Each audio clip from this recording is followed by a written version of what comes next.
Welcome to Multifamily X podcast series, Masters of Multifamily Maintenance Conversations. Ready to engage in essential dialogues exploring the multifamily universe alongside top industry leaders? Join us as we explore fundamental conversations for the multifamily space. Let's dive in. Hello, everybody, and welcome to the show. This is another episode of Multifamily X podcasts, Masters of Maintenance. Today, we're starting with a premiere. We have with us a new guest co-host. I'm going to start with our guest co-host. Before we go into her, I want to acknowledge our sponsors. This podcast is powered by AppWork, our friends from AppWork. If you're in need of a maintenance workflow application, AppWork is definitely an app that you should be looking into it. Now, let's go to Joelis. Our co-host today is Joelis Barandica. Joelis, welcome to the show. I'm so excited to have you here co-hosting with me today. Please introduce yourself to the audience. Hi, Adrian. It's such a pleasure to be here with all of you today. My name is Joelis Barandica, and I am the Regional Education Director for a multifamily management company.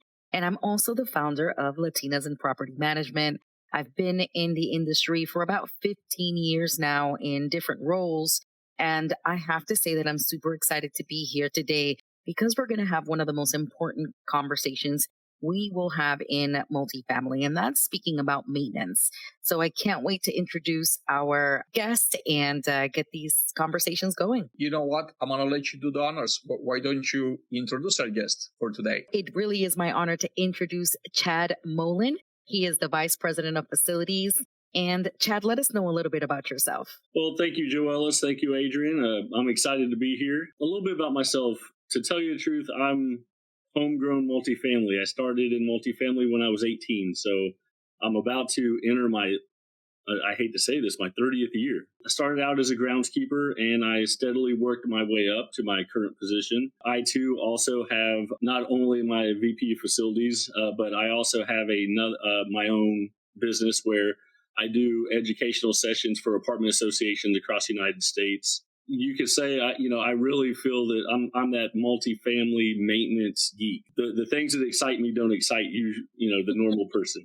But, my journey's been long, and I've learned a lot of lessons along the way. And I found that there was a way for me to kind of share my experiences and share my knowledge in a different format than when I was on property. I'd always talk to people one-on-one or two-on-one, show people how to do things and kind of explain things. And I kind of just grew my education platform and my knowledge and everything from there. And it really set me on a different trajectory in my career. So all the way leading me up to being here today talking to you guys. Chad, I do want to ask you to stay a little bit on your current position as a VP of Facilities. Tell us a little bit about your current role, and I'd like to learn some about your company, Goldrich Cast, right? Is it an own and managed company? Is it third-party management? Is it both? What are some, what's the size of the company? How many, assets under management? How many apartment homes? And then what are some great things that are happening over there at Goldrich Cast that the world should know about from a facilities perspective? And not only from a facilities perspective. If you want to go into culture and things overall, by all means. Well, Goldrich Cast, it is a family-owned and operated owner-operator. They're predominantly in California, but just in the past few years, we've started branching outside of California, which is pretty exciting for us. We currently have about 115 multifamily assets, a large number of commercial assets ranging from anything from strip malls to warehouses to office buildings, and everything in between. Here we've got, the company has been in business for over 65 years. It's currently being ran by a second generation of owners who are ushering in the third generation of owners. It's an exciting time because the company is growing. We are branching out, and all of those things. So we have right about a little over 12,000 apartment homes, half conventional, half affordable. So we have that dynamic as well. We are starting to branch out into the managed space as well. So Like I said, pretty exciting times here at Goldrich Kess. As far as what we're doing from a facilities perspective, we are evolving. With Goldrich Kess, when I got here, I've been here a little over 6 years, almost 6.5 years at this point. When I got here over 6 years ago, it looked very different. A lot of things were antiquated, and it was okay because everything was functioning that way, right? It was totally fine. It's just that there was, this technology that was coming up and a little bit different style of thinking and how we do staffing and everything leading up to where we currently are, where just last year, we actually converted all of the on-site maintenance teams into the facilities department where they were being managed by property management. And really just because we wanted to be able to make our on-site teams more dynamic, we're able to get different types of approvals, but we're also able to help and educate in a different way. Right, where sometimes property management professionals, if a maintenance person says that they need something, they just get it to them because they feel, well, they wouldn't ask for it if they didn't need it, and that's not always the case. There's now that we've got some senior people now, we have a new layer of management, we have an actual career path now to go from porter all the way up to my position, and there's stair steps in between. We are rolling out preventive maintenance plans and the kind of plans where it doesn't just take into account what that actual property needs. That property is part of a team of properties and a team of individuals who operate multiple properties. So once again, it's taking something as simple as unit-to-unit inspections. And HUD dictates when we do our unit-to-unit inspections, right? But if I have a team of, so a great example is in Hollywood, I have 6 properties within 2.5 miles of each other. Half of them are affordable, half of them are conventional. So for that preventive maintenance plan, after we have everything that we need, we know what each building needs, how often it needs it, if it's going to be a vendor or it's going to be in-house, all those things. We then take the groups and we put them together and we schedule them out to where each property can help each other out. We know when the units are happening in the affordables. And then we go and we look at the conventionals and we don't stick them where they don't belong, meaning we don't double up on properties. We also take it a couple steps further and we look at the history of that property. In what months do they have the most service requests, the most turns, and things like that? And then we schedule away from that.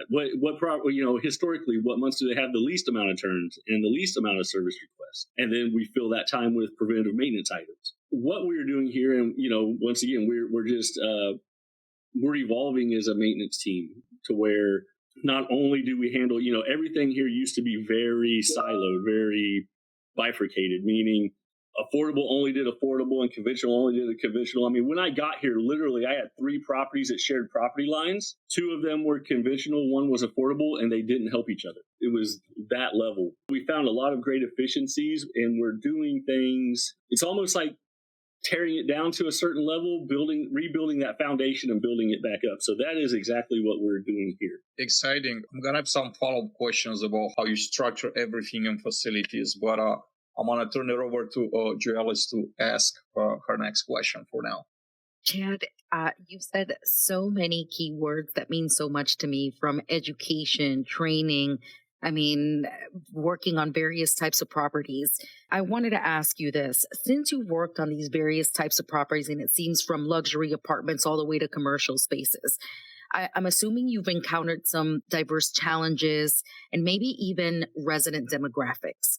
How has this really influenced you or influenced your experience, your leadership style, and really the ability to transform and adapt to those different environments? Well, once again, those are lessons that we learn along the way, right? Sometimes we don't know what we don't know until we're in a situation we don't know about. And I found myself in that position several times. What I've come to find in my old age, if you break it down to 4 simple things, no matter if it's an affordable property, a commercial property, an A+ property, anywhere in between, if you can achieve everything to be safe, functional, clean, and timely, your worries are greatly diminished.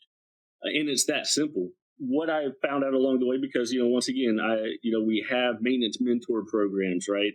And what I found as I developed these for other companies and here is that sometimes you have to teach maintenance people how to teach people. Just because someone is a very good maintenance person or maintenance supervisor does not make them a good mentor, a good teacher. You have to want to do that and be interested in that. And when you take somebody and try to force them into that role, it usually doesn't work out. But what I'd found early on in my career is when we had our first group of mentors, the first group of mentors were, of course, your star maintenance, right? They're the ones that they're really good. They know their stuff. Usually those people along the way have achieved a level or a position at a property, say that is, it's usually a larger property, right? It's usually a little bit more higher end property, because that's how you work your way up in property management, really. And what I found out is that sometimes we had a great program where we're sticking people with an actual maintenance mentor for, 4 to 6 months, teaching them how to do maintenance and interact with residents and doing all those things. And then when we went to place them in their own position, sometimes that was at a B property or a C property. I hate to say that in my past, I've worked at F properties. I know they don't teach that, but I've been on some that were F'd up, like really bad. And what I didn't account for in the beginning was there is a little bit of a shock value when you go from an A property to a C property, and you don't understand or you don't take into account the fact that they're just things to be done. They're just in a different setting. And sometimes you do deal with a different group of people, but also too, that the same thing rings true. If you treat everyone with respect and you communicate well with them, usually more often than not, the situation is totally fine. That was something that I did learn over the years that, so sometimes so what I did is I adjusted where our mentors are. I made sure that I had mentors on the B level, C level, and then we even got fancy enough to go ahead and switch our mentors and our trainees partway through their training so they could experience working on different types of properties before they got to the end. You mentioned the mentorship program, right? Do you have any apprenticeship initiatives as well, or have you had those in the past? I like to stay a little bit more on like your take on apprenticeships. And then if you have like real life examples, whether from the past or from your current position, I like to maybe stay a little more on the mentorship program and like get us more into like how it really works, right? How you identify those leaders that are becoming mentors. How do you determine who the mentees are and how the whole thing works? Just let us in a little more. It's a topic that I'm super passionate about, and I know that this is so valuable. So many other companies are not doing. Actually, most companies out there aren't doing. They don't have initiatives like this, and it'll be extremely valuable for you to share with us, with the audience here, like how it's done at your company or how you've done it in the past. So maybe others could could get inspired and start similar programs. So this is something that we are, with our evolution of facilities maintenance here at GK, we're going to be moving towards this model. I did do it in the past, and when I did it I did it for a company called Widener Apartment Homes. And when I was there, they were in 12 states, 4 provinces in Canada, 250 properties. It was a huge deal. When I started, we had 8 mentors in the very first class. By the time I left there, we had over 50. So we had one mentor for every 5 properties. What we were able to do is, we saw a need for this early on. And this was like one of the first things that Widener asked me to do when I went there. What I did was I took an approach that, because with the experience that I did have, right, I didn't get a lot of mentorship. I did a lot of things trial and error. For a while, I will admit, I was a parts changer person. It was broken. I would just change parts until it worked again. I didn't know why it broke. I didn't know how. I just kept changing things, and then it worked. I was like, okay. And then I walk off and go do something else. What we did was I made sure that there was a curriculum. There is an actual, back in the day it was a binder. We're going to be moving forward and digitizing that, so it's going to be on an iPad, not in a binder. It was, you don't teach everybody everything all at once, right? You take it and you build upon it. And so the very first thing is just understanding the property management philosophy. What is this business? How do you contribute to the business? Policies, procedures, all those good things. And then you go into some very simple things, curb appeal, and things that build onto painting and caulking, that build into millwork. So doors, cabinets, all of those things. Then that builds into electrical, electrical and plumbing take you into appliances, because usually in appliances you deal with both of those things. So there's a natural progression, and the program isn't built to be, hey, we're going to teach this person for 2 weeks and send them loose in the world, because you don't get the longevity out of that. You don't get people who stick around or people who are very good. So that's why I said it's a 4 to 6 month program, and it is. It's some people come to you, and what I found over the years is a lot of people who want to get into property management maintenance, they come with a skill, they just don't have all the skills. So it could be that they've been painters, it could have been that they've been an electrician or a plumber apprentice or something along the way. So sometimes there's some of those items that they already come with. That might be a section that they breeze through, but they may need a little bit more time on one of the others. And, to be able to not have it as rigid, to have it a little bit fluid, because everybody learns in different styles and different ways, right? I hate to generalize, but a lot of our maintenance people, we're textile learners. We've got to put our hands on it. We got to do it time and time again. And then we retain that information, and then we go about our business, and we won't do it for 6 months, but when it gets back in front of us, we just do it again. So that's the thing. It's built on not only the different types of things we see in everyday maintenance, and really the end of that program for the trainee is to get them to be a competent turn tech, or what I would call a tech one in the industry. And then they still need to build their troubleshooting skills and everything from there. But it's first time the mentor shows them how to do something and they check off a box. The mentor then talks them through it and they do it. And sometimes this is in a controlled setting or it's in a make ready. But one of the things that we did say is don't teach in people's homes. Because, they can watch you do it and how you interact with people and kind of explain, hey, this is a trainee, I'm showing.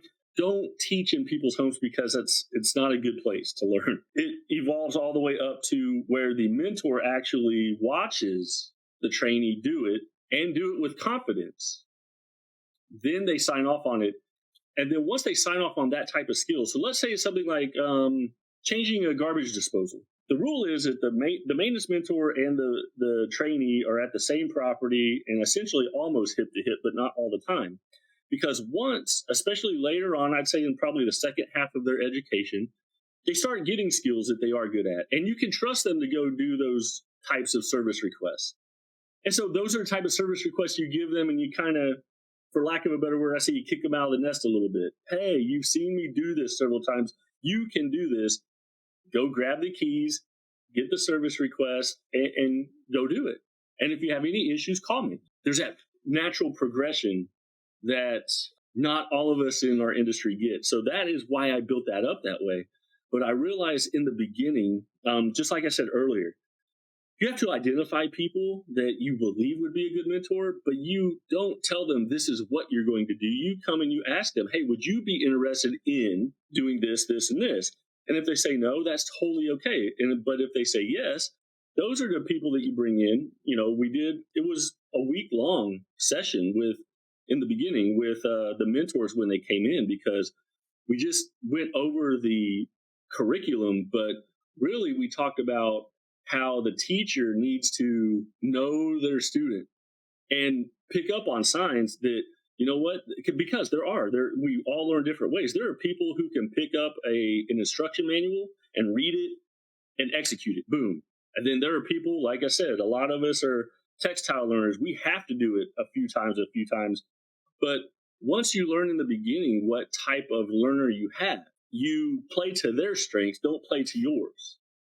And so it was a little bit, getting people outside of their comfort zone a little bit and trying to realize those things. But once we did at Widener, before we started that program, maintenance tech was the highest turnover position in the company, followed by maintenance supervisor. Once we started after about 2 years of doing this program, maintenance tech was then the second highest retained position in the company, right behind maintenance supervisor. So when you get that type of consistency on the properties, then you're able to boost the efficiency. So that is what I learned in, my first, actual probably a couple of years of implementing that program. And now we're going to build on it even further, in its next iteration which is, this is the thing is we partnered with a lot of vocational schools in different areas.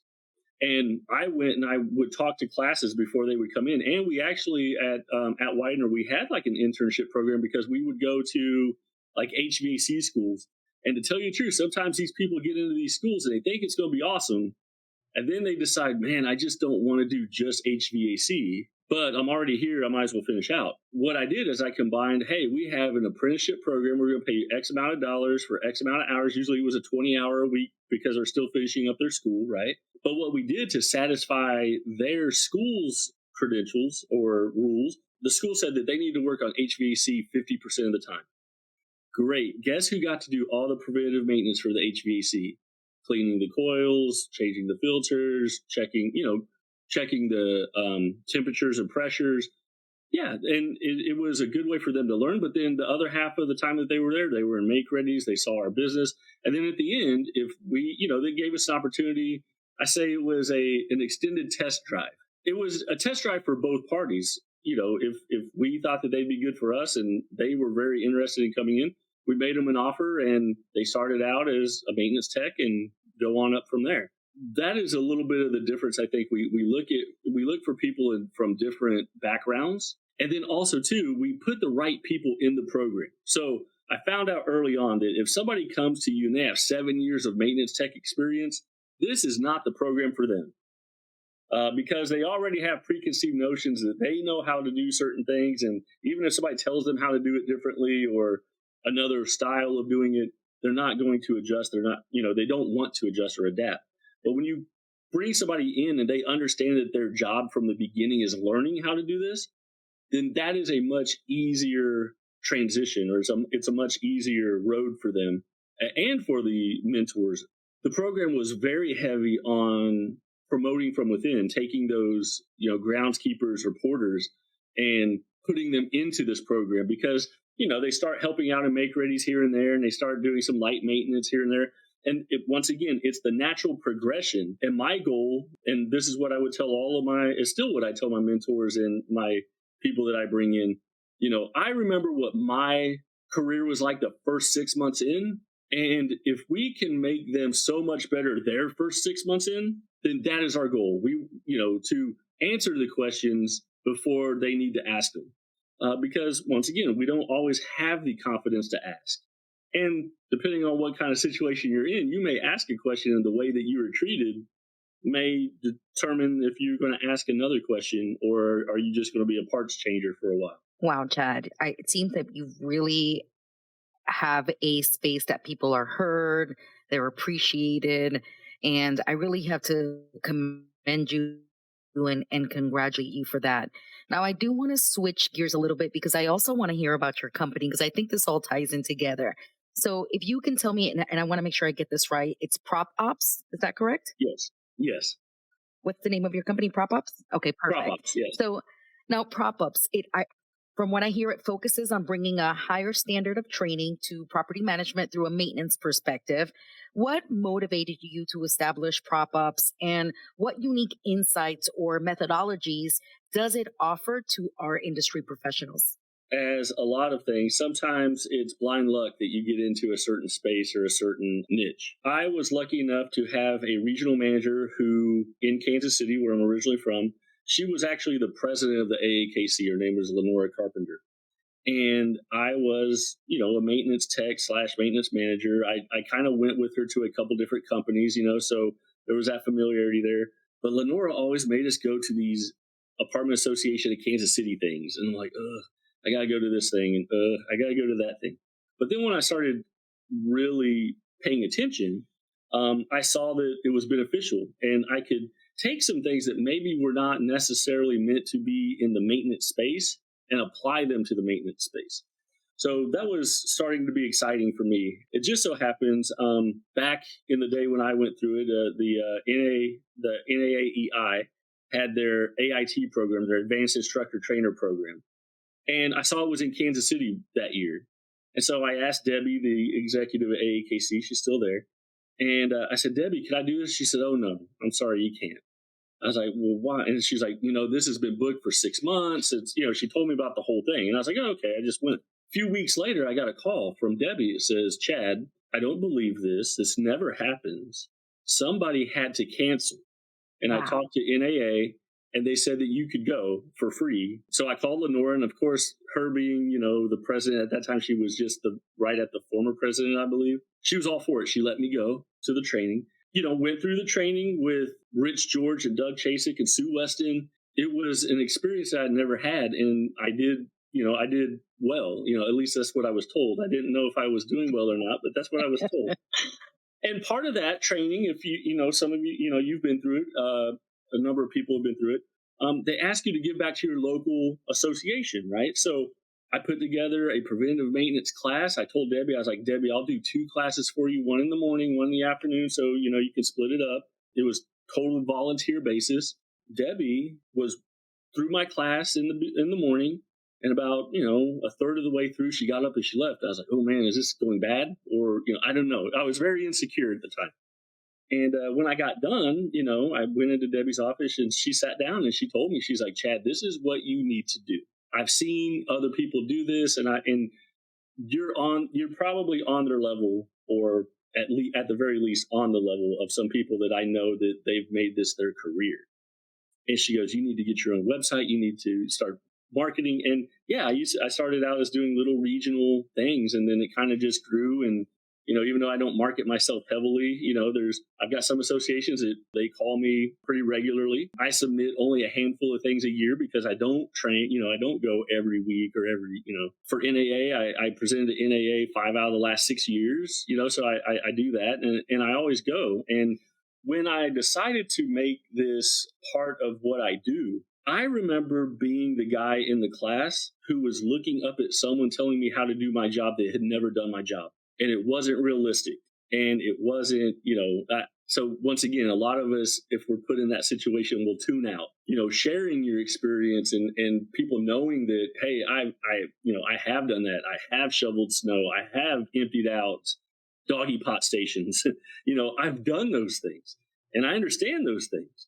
It's very easy. I found that it was much easier to connect with that audience by having done those things and had those experiences myself, and then trying to help them build on how can they be better, how can they gain skills, how can they be more efficient in what they do day to day. That's what my philosophy is. It's what it's how I build my programs. I think about the people who the content is being delivered to, and how can they absorb it and use it. I mean, that's very powerful. Thank you, Chad. And now a word from Sean Landsberg, co-founder, AppWork. Most prop tech companies are built this way. We're hiring people that could write code. We're hiring people that are selling the product, but the end user is nowhere in this picture. How's AppWork different than the scenario I just described? Well, we're fundamentally different because we are the end users ourselves. We, meaning myself. I am an end user of the product. I use the product myself on a daily basis. But something that we're a little bit different than, I always like to look at us as, we're almost like a community of people. Us, AppWork, and all of our clients, where we leverage everybody's feedback, collective feedback, to help make AppWork the incredible product that it already is, and to help continue improving it. So we're constantly innovating, and we're all of our innovation, all of our pipeline really comes from the feedback and the ideas that our clients are giving us.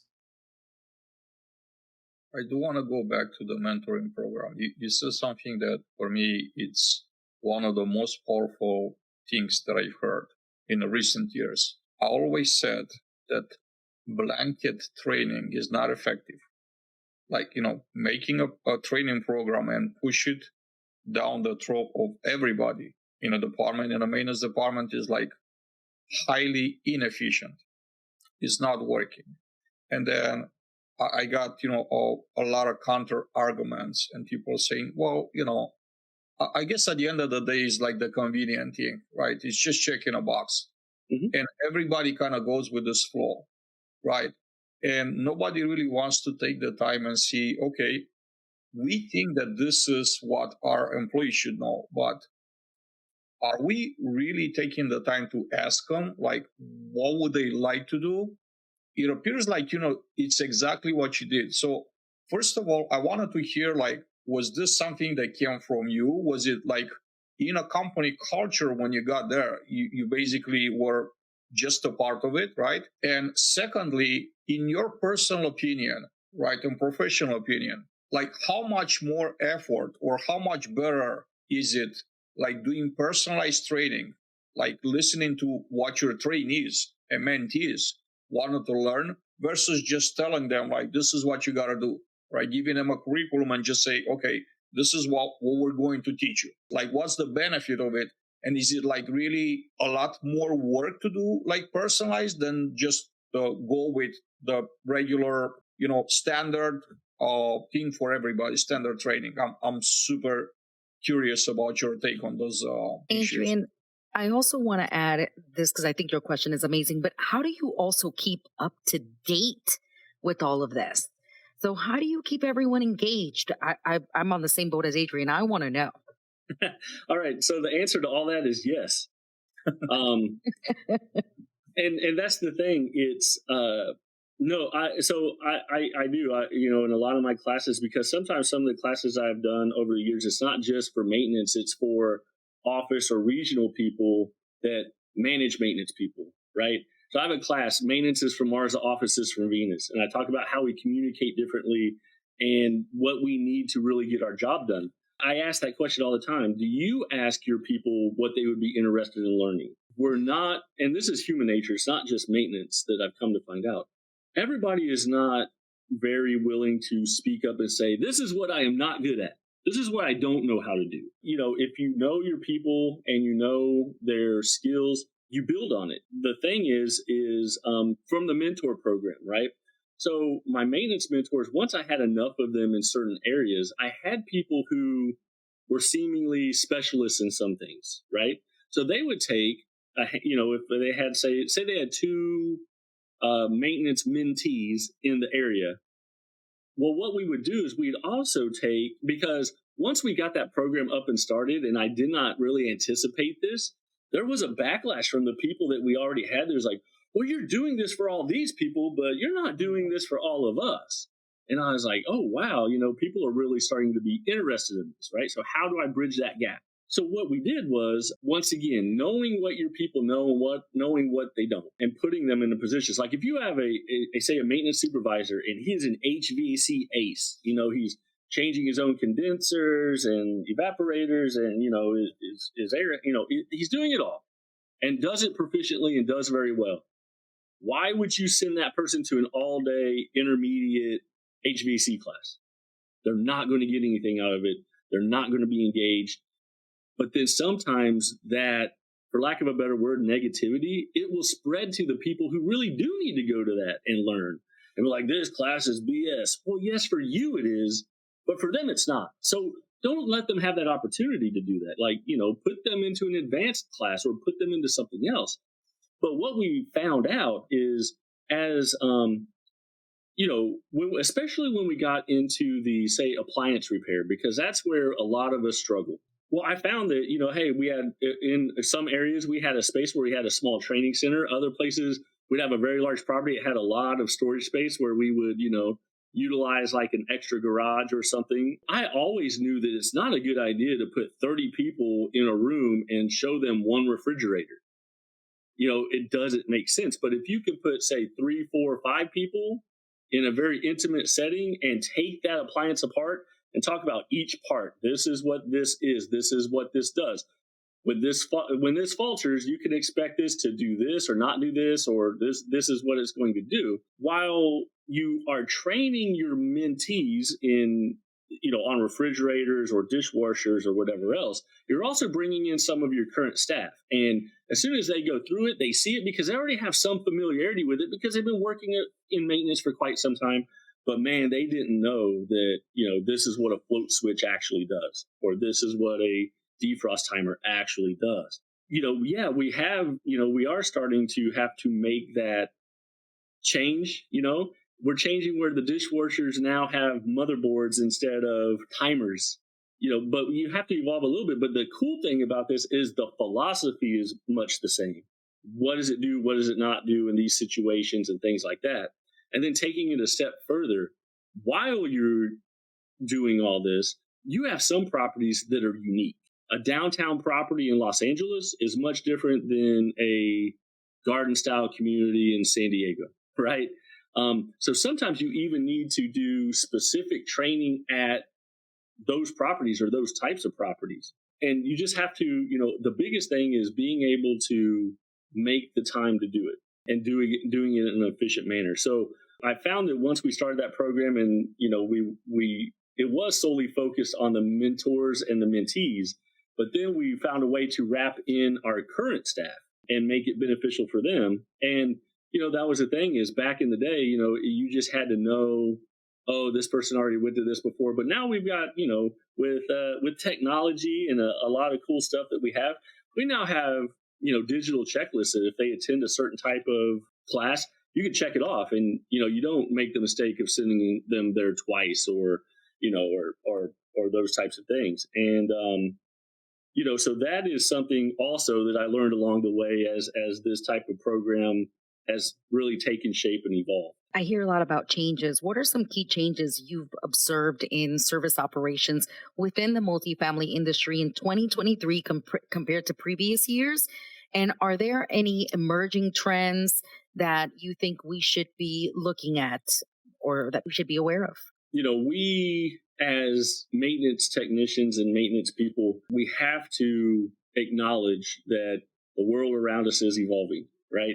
So we're currently also in the middle of, I am distributing iPads, cellular iPads to everybody. We're taking some of the iPads that we had that were just Wi-Fi. And what we're doing is we're bringing those in, reconditioning them, and then actually distributing them back out to our porters. Because some of the stuff that they are now doing, it's not as crucial for them to be on, have the live data as we go. But if they're doing their checklists or they're doing those things, they can download those things. They now have a device to where they can get their own emails. They can go through their own classes because, as we know, and what has been happening in our industry up to now, maintenance got on the computer when no one else was there if they didn't have a computer in their shop. So we were always at the mercy of having to come in early or stay late or do it on lunch or just when someone else wasn't there. And by giving people that kind of tool, we make it more accessible for them, which is a big deal. But something that we're really evolving, a few years ago, going from, R22, once that got done in the HVAC industry, hey, we had to know what 410A was. We had to know what 407C was. We had to, figure out these items. And, one of the things that I did also do at a previous company is we had so many properties in Arizona and Texas and, all of those types of places where you lived and died by HVAC.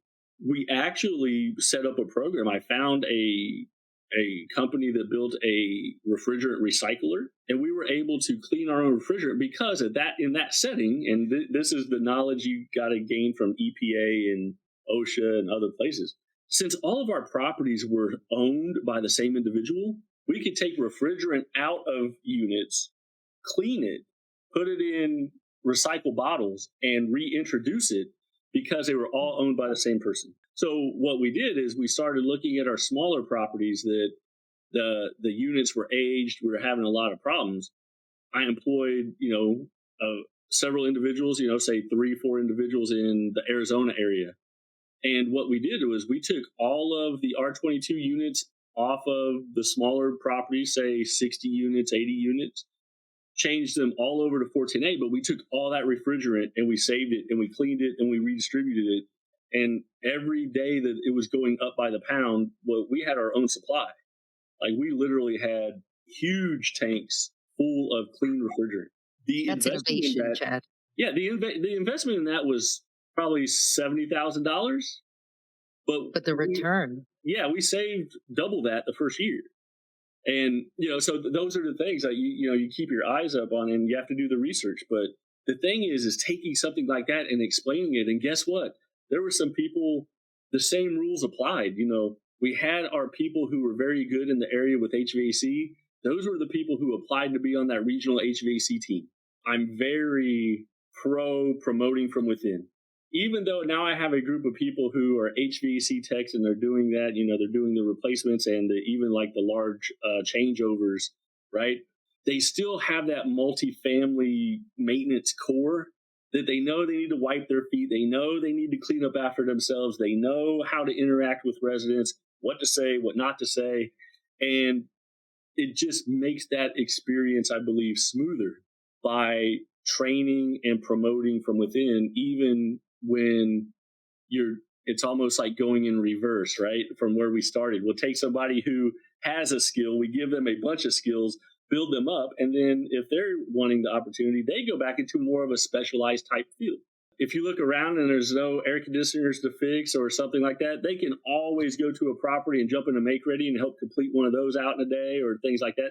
So once again, you're utilizing people for their skills, but you're also doing it in a way where they want to do those jobs. And they understand that, if there's no ACs to do, you're not just going to sit around and do nothing. It's all, and most people want to help. They want, when you get those people that they want to help and they want to contribute, utilize them the best way you can. To me, this conversation so far has been inspiring, to say the least. I do want to ask you to share with us some of the best lessons that you learned along the way. What are some best takeaways from your career? What are some things that somebody out there that wants to, they're looking up to you or to where you at, right? They want to become a leader, an executive in an industry on a maintenance side. What are some things that they should know that otherwise they would have to learn the hard way, right? So let's help them in a process, and let's have you share some of the great lessons, the best lessons that you learned along the way. Well, I will tell you that I talk very differently now than I did when I was 24 or 23, right? I always said exactly what was on my mind, whether it was right or not. I was not always the best employee, and I understand that. And I kind of, nowadays, everybody takes personality tests and all of those things, right? And one of my negatives, believe it or not, is I am too trusting. But the thing is that I understand that I wasn't always the best employee, and it took somebody to kind of flip my switch for me to get there. We could be that for this person. It doesn't always work out that way. But I'm willing to give them the benefit of the doubt early because, hey, have I thrown my keys on somebody's desk and walked out? Absolutely, I have in my career because I was that frustrated or I felt like I could get a job like that across the street and I would not have to worry about it. Think about how you interact with people, and you interact with different people different ways. I talk much differently to, say, asset managers than I do to my team in our shop. Probably one of the things I learned coming up, and it was kind of really early in the day where I was really feeling I could make that transition from, say, the property to like a regional position or whatever, is sometimes you have to realize that it's okay to say that you don't know or that you're going to check on it. Because I hate to say this because it's a bit of a stereotype, but it's just the way that I feel and some things I've experienced along my way is when a maintenance person says something wrong, they will be held accountable for that for an extended period of time. Meaning, well, if they were wrong about this, they'll be wrong about the next thing. And you get to the point where you might not be taken seriously. So I would just say, be sure what you're talking about before you actually say it. The biggest lessons that I found is, I had a property in Kansas City. It was down on the plaza, which is the very, it's the high end part of town. Was at another property that was close to there, but not there. And when I applied to go to the larger property, I was told, oh no, you can't go because when you came to this property, we were very close to losing management of this property. It was for Lincoln Property Company, so we were fee managed. And they're like, we can't take the chance of you going somewhere else and this property slipping back. And I was like, so what you're telling me is I'm being held back because I'm doing such a good job. They hired somebody else, and I met that person and I saw what they were doing, and I suspected that they weren't going to last long over there. So what I did is I took that opportunity for those 3 months and I taught my person who was working under me everything I knew how to do, all the scheduling, all of the ordering, all of that stuff. And then when it came up again, I applied again, and I was told the same thing. I was like, look, the last 3 months, this is what I've been doing. I have been doing the make readies. He has been running the property for this opportunity. I was like, so I was told, yes, you can go for 60 days. And if this property slips, you go back to where you were, they go back to where they were. And I just wasn't going to allow that to happen. So I took on this luxury property. It was owned by Reef, which is a large fund, right? The asset manager, I'd been there for less than a week, and I transitioned in late December. So I had no input on the next year's budget. I had no idea what it really was. I just was told that they had not made NOI at that property for the last 6 years. Essentially, we walked that whole property. That guy ripped me up and down. Why is this like this? Why is this like this? How come? So once again, I took that and I focused, and I figured out, there's a system to this place. These are the things that we need to do. And midway through the next year, he'd been back a couple times and he'd been okay. They show up with a few asset managers. And I guess at the time, I think they were probably accountants or something like that. They go into our conference room there. They spread out. They get all their computers and their books and their papers, and they print everything out. They said, we want to tour this property, top to bottom, every storage, every shop, every garage, everything. So we went out, we toured, we looked, and we got back in, and everybody just started getting back into their computers and things. And so me being me, a little bit younger me at the time, I was like, excuse me, I'm sorry. I just need to know before I walk out of here, is there something wrong here? And they're like, well, the asset manager, he was like, well, Chad, yeah, there is something wrong here. They're currently $190,000 over NOI, and we want to know what's not getting done. And I was like, oh, well, if you would have asked me that question in the beginning, I'll tell you what's not getting done. I have changed out all the vendors here that were charging us 20% more than they should be because they'd been here for so long. They got comfortable and they inflated their prices. I've gone through every single part that we use on this property, and I ensure that we buy it from the place where it is the cheapest. We don't vend out things anymore that used to get done. So I had this long list, and they're like, well, that's great, but now we have another problem. We need to spend this money. Well, this is the things that you could improve on by just doing that. It kind of, I learned like that process of what are asset managers really looking for, and it helped me kind of broaden my view of how property management actually works. A few months later, the guy came back in town. He used to stay at a hotel right across the street, essentially, and he knew that I came in early every day. So he came in early, had a cup of coffee, and he's like, Chad, you know what? He goes, I got to tell you something. I don't worry about this property anymore. And I was like, well, why is that? He goes, you know what? Because I jog at night or early in the morning, and I come by here and I do not see not one light out.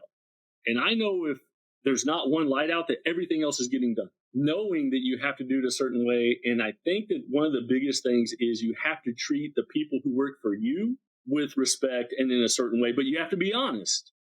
Look, this is what we're being asked to do. This is how we're going to get there.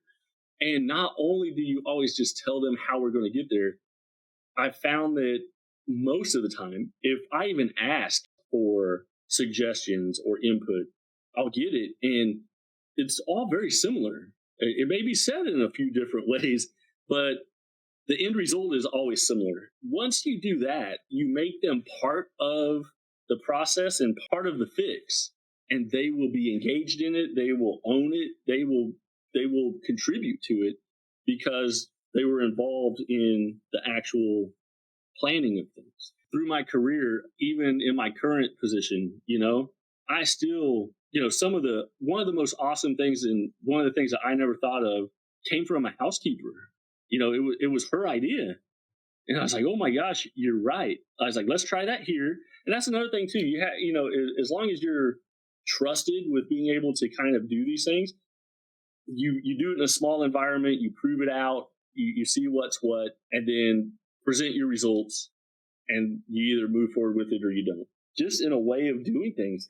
She brought that up, and I hadn't really thought of it that way. But as soon as she said it, in my mind, it just clicked. And I was like, wow, you're right. Once again, I'd taken that and I kind of weave it into, from that moment forward, I was always looking at all the positions and how we can make them more efficient.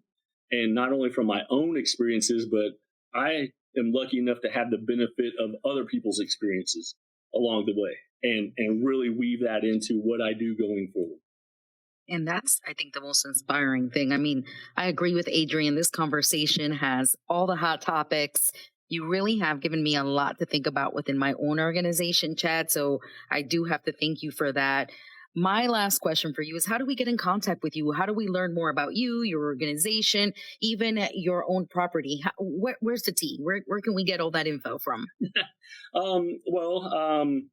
Once again, like I said, I don't do a lot of self-promotion, but if you go to goldrichkest.com, I am part of the executive team here. So that is also another thing over the past 6 years plus, that being involved with a management company at that level, it's not just, while yes, I do a lot with CapEx and inspections and site level maintenance, we also talk about other topics. I've learned even so much more being in this role.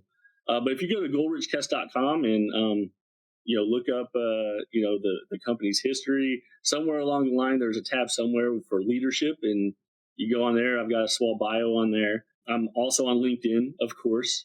So Chad Moulin, pretty easy to find there. And my company, Prop Ops, it's propopstraining.com. You could also go there. And the thing is in my Prop Ops training, right, it's not so much technical training. What I did is I kind of take topics, like I said, that I found early on. I make them relevant to the maintenance or facilities field. One of my more recent classes is I have a database of over 78,000 apartment homes, over 300 properties. And what I did is I take the information before I implemented my program or my, the evolution of maintenance. Once I implement that, I took an average of the previous 3 years. I scrubbed all the names. I can tell you how large the property was. I can tell you what type of property it was, what class it was, things like that. Not all the names, not all who owned it, not all of that stuff. What I do is I take those things and I can show the contrast, and I can say, hey, 365 days after implementation, we saved 17% on this. We saved 11% on this, even though we introduced over that time frame literally tens of thousands of preventive maintenance work orders. We still reduced our work order load by over 12%. I could even take certain types, like it's the test properties, right? We took a property that the HVAC was horrible. We went down there for a week. We did everything that should have been done, buttoned up everything, checked everything, cleaned everything, and then we saw the difference. And we changed the filters twice a year. We did, but at the end of that, not only did we have 26% less work orders, which, where you used to do 4, now you're only doing 3, but we were able to do them 50% faster because we were avoiding the catastrophic failures that took extended periods of time. So we were doing 3/4 of the work twice as fast because we spent a little bit of time actually doing the preventive maintenance the way that it should have been. Those are the type of things that I bring. They're a little bit outside the box thinking, but I have a class to talk about. I call it maintenance Zen. Is how do you build a maintenance culture? How do you build a department? And it's okay. Some in my experience, I've had companies that have had really great culture and they follow up on it and it's part of everything that they do. And I have some companies whose culture is a plaque on the wall and they never talk about it. But it doesn't mean you can't have your own maintenance culture in your own department. And what do you center that on? What are your goals? And you don't stray from that. And most everybody's goal is to be safe, right? So you never make a decision that is going to put somebody in danger to save money, because that's counterintuitive to what you want to accomplish.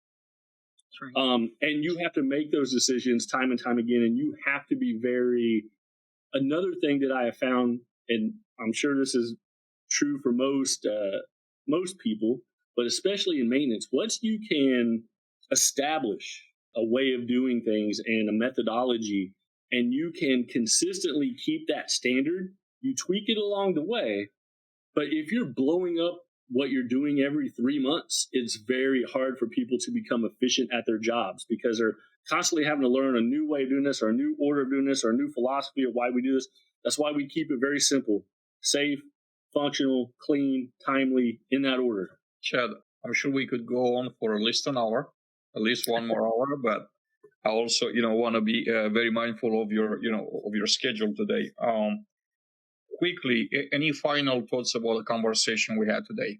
I appreciate you even having this type of this type of platform. It's something that's new. It's something that people have done in the past, but it's it's a little bit different. Talking just about maintenance and just about some of these things. And I think that being able to present experiences and to present even new ideas. My hope is that somebody sees this and they don't do it exactly like I did it, but it sparks an idea for them to do it better, whatever their position is. Or people who are maybe not in the maintenance field that hear this and they think, oh, I can help our maintenance teams go further by implementing this or looking into this or even asking this simple question that maybe they didn't think about before. Like I said in the beginning, I do appreciate being asked to be here and kind of share, my knowledge and my experiences. And then, one of the things that I realized, it took me a little while to realize it, my experiences are based off of other people's experiences, right? Some people showed me how to do things the very right way, and some people showed me how to do things the very wrong way. And once I learned, wow, that person had me doing this way, and I could have died, like literally died. Wow, and once again, so those are the things that I take, and I just try to ensure that we put people in better positions sooner in the maintenance industry for multifamily.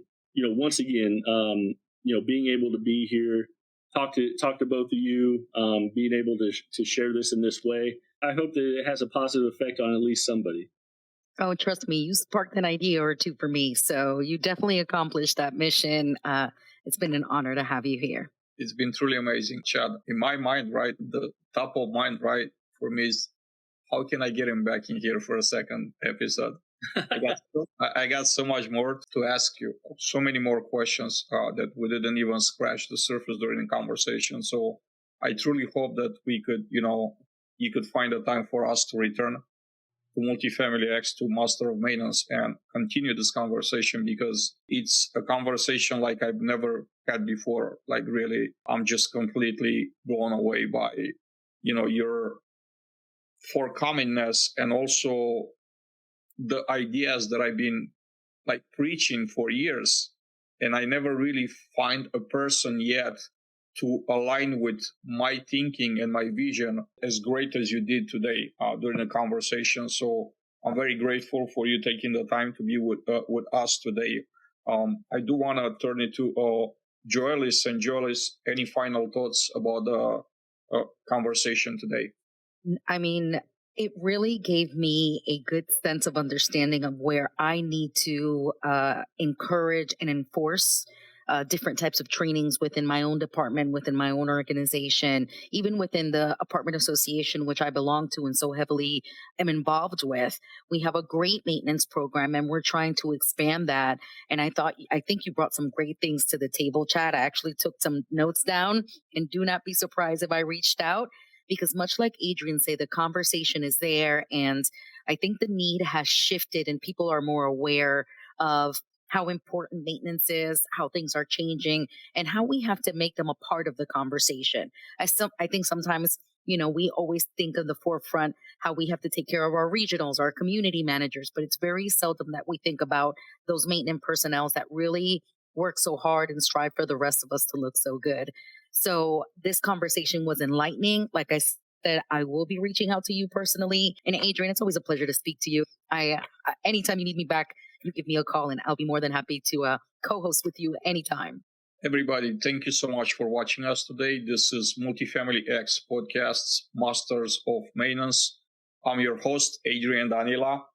I hope to see you back here soon. Have a great day, everybody.